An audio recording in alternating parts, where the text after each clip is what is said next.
Friend అంటే బాధలు చెప్తే వినోడు కాదు, ఆ బాధల్లో కూడా మన భుజం మీద చేసి మనతో పాటు నించునేవాడు. నువ్వు ఏ సిచ్యువేషన్ లో ఉన్నా సరే వాడి ఫేస్ చూస్తే నీకు నవ్వు వచ్చింది. దెబ్బ వాడికి తగిలితే బాధ నువ్వు పడతావు. వాడు కానీ నీ పక్కన ఉంటే ఎంత కష్టమైన పనైనా సరే ఈజీగా చేయగలుగు.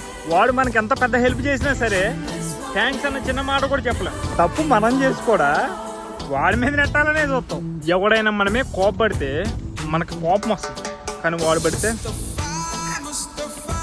నవ్వు వచ్చింది.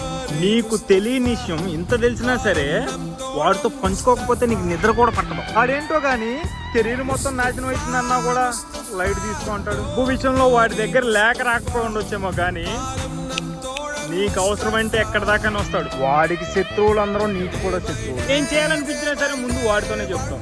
ఇంత ప్రపంచంలో నువ్వుగా ఉండగలిగేది వాడు అక్కడి దగ్గర. వాళ్ళ మమ్మీ డాడీ మా మమ్మీ డాడీతో సమానం. వాడు ఎప్పుడు నీతోనే ఉండాలని కోరుకుంటావు. దగ్గర నీకు సిగ్గు కూడా ఉండదు. నువ్వెక్కడికి వెళ్ళాలన్నా సరే నా పక్కన వీడు కూడా ఉంటే చాలా బాగుండే అని అనిపిస్తుంది. నీకంటూ మంచి లైఫ్ వస్తే నీతో పాటు వాడికి కూడా మంచి లైఫ్ ఇవ్వాలని నువ్వు కూడా చాలా కష్టపడతావు. ఎన్ని తిట్టుకున్నా ఎన్నిసార్లు కొట్టుకున్నా సరే విత్ ఇన్ సెకండ్స్ సారీ మామ అని కూడా చెప్పాం, మళ్ళీ కలిసిపోతాం. ఇన్నున్నావు కదా, మీ ఫ్రెండ్ గారికి రీల్ షేర్ చేయకుండా, మెసేజ్ చేయకుండా, స్టోరీలు పెట్టకుండా డైరెక్ట్ వాడి దగ్గరికి వెళ్ళి హ్యాపీ ఫ్రెండ్షిప్ డే మావా అని చెప్పలేవు. థ్యాంక్స్లు, హ్యాపీ ఫ్రెండ్షిప్ డేలు, హ్యాపీ నైట్ చదువుతులు ఇవన్నీ మనకు రావు. మనకు అసలు చెప్పబుద్ధి కూడా కాదు.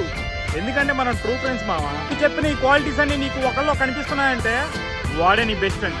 వాడిని ఎప్పుడు వదులుకోకు, వదలొద్దు కూడా. మీరెప్పుడు వాడితే ఈ మాట చెప్పుకుంటారు, మావ నన్ను వదిలి వెళ్ళిపోకురా. ఇప్పుడు ఇలాంటి ఫ్రెండ్స్కి హ్యాపీ ఫ్రెండ్షిప్ డే.